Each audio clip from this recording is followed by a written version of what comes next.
Bonjour à tous, vous êtes sur ma chaîne L'Antre du Codeur, la chaîne qui vous apprend à créer des jeux. Aujourd'hui, nous allons apprendre comment stocker des données dans un fichier. Nous allons mettre cela en pratique dans la création d'un éditeur de niveau qui sera utilisé pour un véritable jeu de plateforme dans l'épisode 9. Également, nous allons apprendre comment gérer les chaînes de caractères. Bah oui, quand on a 225 images à charger et qu'elles sont toutes numérotées, faut bien que ça se fasse automatiquement. Un jeu sans data n'en étant pas vraiment un, on va s'attaquer à rendre nos jeux configurables. C'est parti!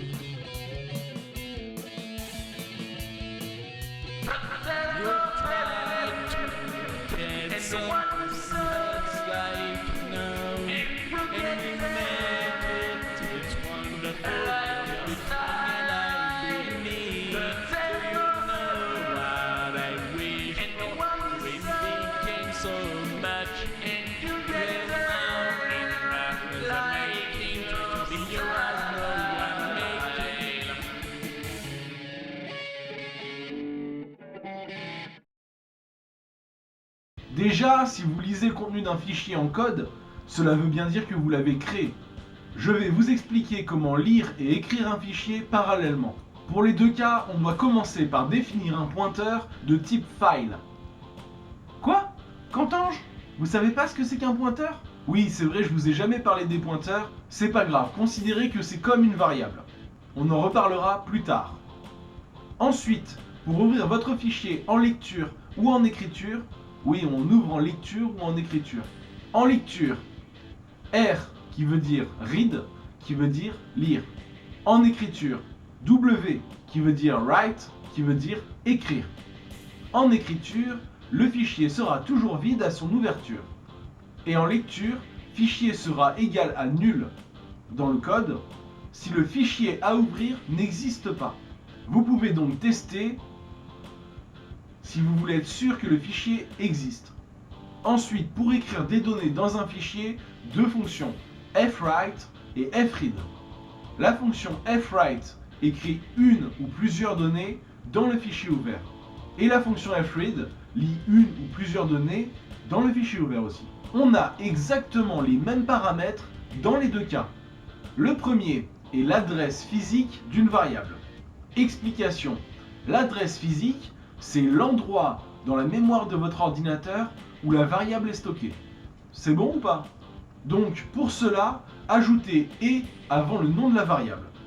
Le deuxième paramètre, il faut indiquer dans sizeof le type de la variable à lire ou à écrire. Par exemple, sizeof float. Comme tous les types ne prennent pas la même place dans la mémoire, c'est important que l'ordinateur sache la taille du type de ce que vous voulez lire ou écrire.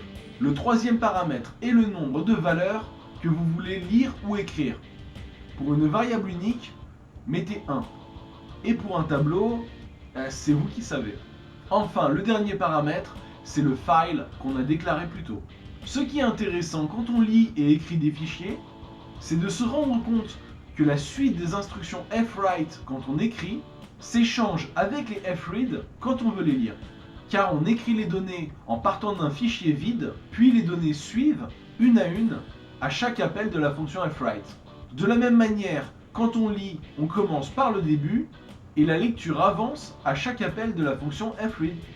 Je vais vous donner le code pour écrire un tableau à 2 dimensions dans un fichier. Je le fais un index après l'autre. Je vous invite à utiliser les fichiers en écrivant une valeur après l'autre. Vous aurez moins d'erreurs que si vous tentez de lire ou d'écrire un tableau tout d'un coup. Ce code permet à mon éditeur de niveau de stocker un terrain qui est sous la forme d'un tableau à 2 dimensions. Petit aperçu.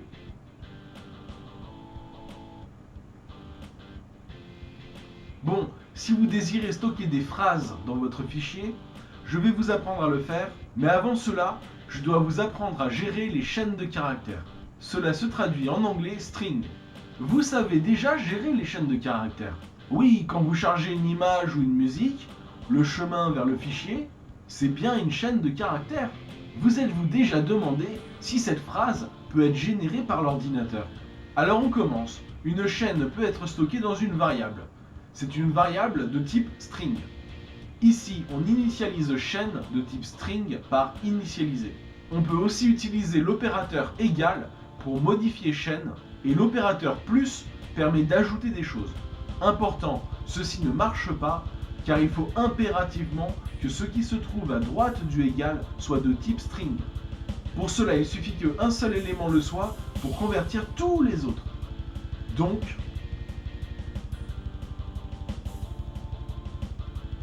maintenant, ce qui fait l'intérêt de gérer les strings, c'est bien de pouvoir y ajouter des nombres.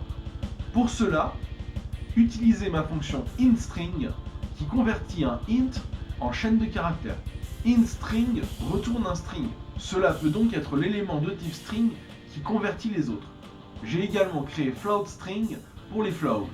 Alors pour mon jeu de taquin, j'ai géré les images comme ceci. Charge image 1, charge image 2, charge image 3, charge image 4. Vous remarquez la redondance? Toutes les images sont numérotées dans l'ordre. Cela peut donc être remplacé astucieusement par ceci.